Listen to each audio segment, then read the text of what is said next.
अस्सलाम वालेकुम। SM news के साथ मैं हूं सैयद मुकद्दर रज़ा। SM न्यूज़ स्टूडियो में खुशामदीद। खबरों के सिलसिले को मज़ीद आगे बढ़ाते हुए खबर शामिल करते हैं मियाँ चन्नू से। अहमदाबाद की रहायशी खातून ने मीडिया से गुफ्तगू के दौरान बताया कि मेरा बेटा तकरीबन 4 माह पहले किसी जुर्म में थाना सदर पुलिस ने गिरफ्तार किया और उसके पास एक वीवो का मोबाइल है जो किस्तों पर लिया है। वो पुलिस वाले ना दे रहे हैं और ना ही मान रहे हैं और किस्तों वाले घर आकर पैसों का मुतालबा कर रहे हैं।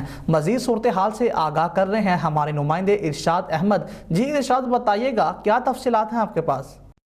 जी बिल्कुल, तफसीलात के मुताबिक मियाँ चन्नू अहमदाबाद 44 चक की रहायशी अम्मा जी की तहसील प्रेस क्लब रजिस्टर मियाँ चन्नू में प्रेस कॉन्फ्रेंस। माँ जी ने सहाफ़ियों से गुफ्तगू करते हुए कहा कि मेरा बेटा तकरीबन 4 माह पहले किसी जुर्म में थाना सदर पुलिस ने गिरफ्तार किया।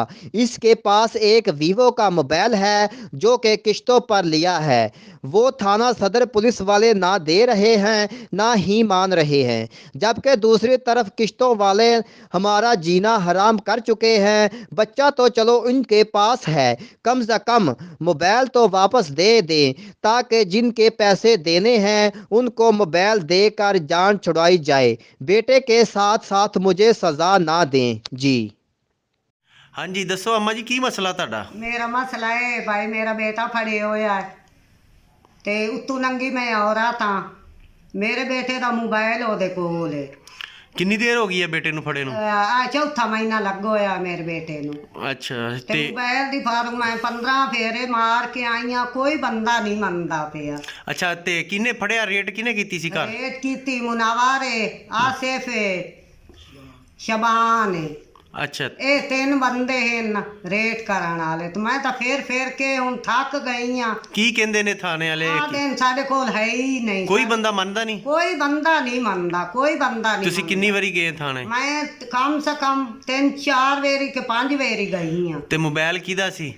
मेरे बेटे दा ही मोबाइल किस्तां ते मैं मोबाइल ले होया हुण किस्तां ले जेड़े ओ मेरा बूआ छड़ी का लेन। मेरे च इन्नी गुंजाइश नहीं जी मैं किस्तां दे छड्डा।